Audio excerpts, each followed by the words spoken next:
Welcome back जागो दुनिया. और हमें जगाने के लिए आज yet again in front of you Mustansar Hussain तार साहब. He needs no introduction, नाजरीन.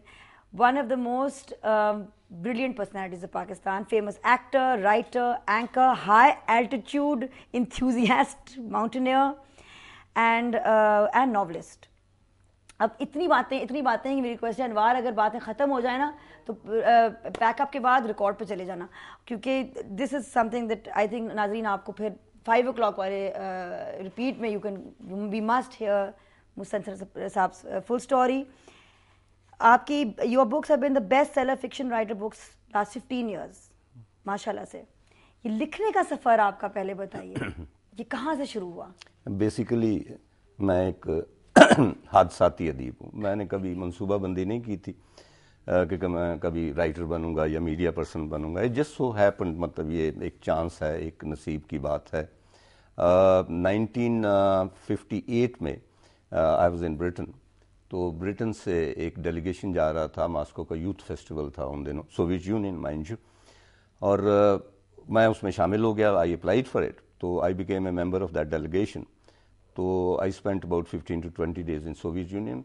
और याद रहे नादिया कि उन दिनों इसको आयरन कर्टन कहा जाता था. Nobody had ever gone through it and I was one of the first Pakistani. आपने तो ऐसी झलक देखी उस आयरन कर्टन के पीछे की. तो वो पहले पाकिस्तानी थे हम जो उसके अंदर गए. तो वापसी पर मजीद निज़ामी वहाँ पे थे लंदन में. तो उन्होंने मुझसे कहा, I was 16 or 17 years old, कि आप कुछ लिखते क्यों नहीं है, क्योंकि नोबडी इज गॉन देयर. तो मैंने कहा जी मुझसे तो नहीं लिखा जाता, पढ़ता मैं बहुत था, लिखा कभी नहीं था. तो उन्होंने कहा कि आप लिखें बाहर. तो और वो मैंने लिखा और किंदील एक रिसाला था उसमें शाया हुआ. और उसका आफ्टर इफेक्ट ये हुआ कि जब पाकिस्तान में ये खबर पहुंची कि कुछ नौजवान जो हैं, लड़के और लड़कियां भी थी, वो सोवियत यूनियन गए and we went there on Soviet passports. We didn't go on Pakistani passport, naturally they were not valid there. तो पाकिस्तान के तब वजीर आजम थे हुसैन शहीद सोहरवर्दी. तो उन्होंने एक स्टेटमेंट दी और उन्होंने कहा कि ये जितने भी लोग हैं सोवियत यूनियन गए हैं, क्योंकि सोवियत यूनियन हमारा एनिमी है. ये शुरू से इनको कॉन्सेप्ट यहाँ पे ये चला आ रहा है कि सोवियत यूनियन हमारा एनिमी है, हालांकि नहीं है. अच्छा खैर, ये एक अलग बहस है. तो ये जो भी लोग आएंगे वो कराची से सीधे मियाँ वाली जेल भेजे जाएंगे, क्योंकि डायरेक्ट फ्लाइट्स कराची आती. अच्छा. मेरे वालिद साहब ने खास तौर पर मुझे लिखा कि बेटा अभी लाई लो, जब तक कि सोहरवर्दी साहब प्राइम मिनिस्टर हैं, you shouldn't come to Pakistan, otherwise you will land up in Mianwali jail. वो बड़ा अच्छा होता हो जाता बाहर. लेकिन तो वहाँ से ये शुरू हुआ. मतलब ये पहले 1958 में.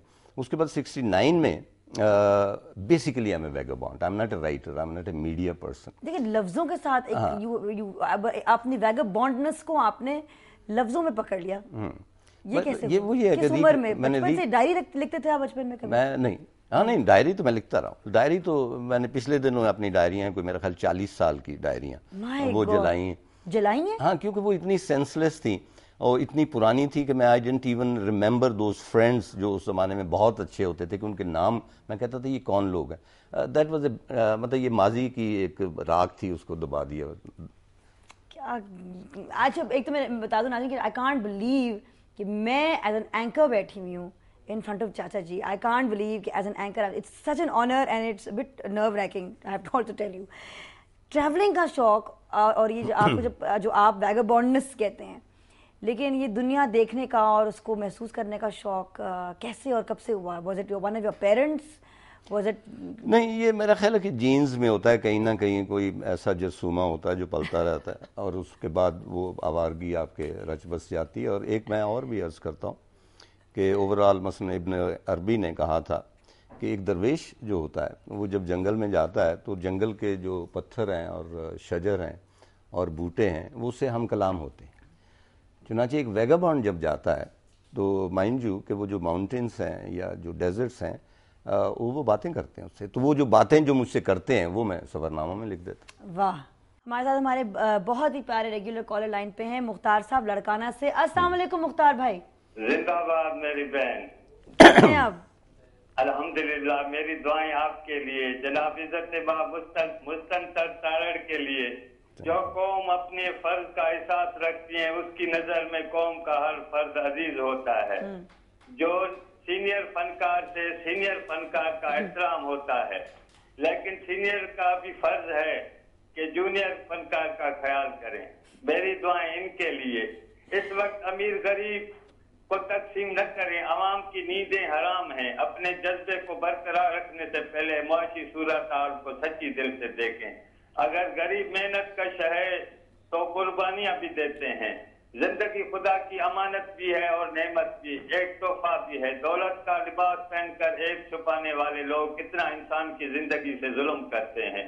چند روپوں کی خاطر انسان کی زندگی سے کیوں کھولتے ہیں. خدایا پاکستان پر رحم کرو. ہماری دعائیں پاکستان کے لیے. یہ بزرگ شخصیت یہ ہمارے لیے نصیحت ہیں. جناب مستنصر تارڑ زندہ آباد. جاگو دنیا پروگرام زندہ آباد. تھینک یو سو مچ مختار بھائی, اپنا خیال رکھیے گا. اور آپ کہہ رہے تھے کہ مارننگ ٹرانسمیشنز کا بھی بہت اثر پڑا تھا لوگوں پہ. جی جی بہت زیادہ. تو you need to be back on a morning transmission. نہیں, میرا خیال ہے کہ دیکھیں وہ میں نے ایک وہاں پہ ابھی آپ کی زیادہ ضرورت ہے. نہیں, کوئی کانسیپٹ نہیں تھا اس زمانے میں. لائیو کا تو تھا ہی نہیں. That was the first live show P T وی کی ہسٹری میں. اس سے پہلے ظاہر ہے کہ بہت زمانہ پہلے جب ڈرامے لائیو ہوتے تھے تو اس میں یہ تھا کہ بھئی ہمیں پتہ نہیں تھا کہ کرنا کیا ہے مارننگ ٹرانسمیشن میں. تو میں اوور آل میں نے گڈ مارننگ امریکہ یہ وہ سارا کچھ دیکھا, لیکن فائنلی آئی تھاٹ کہ بھئی نہیں, it should be a Pakistani show. You will be amazed to know کہ بھئی تب تک میں صرف سوٹ پہنتا تھا, جینے پہنتا تھا, لیکن for morning transmission I change it into کرتا شلوار ٹو لک پاکستانی.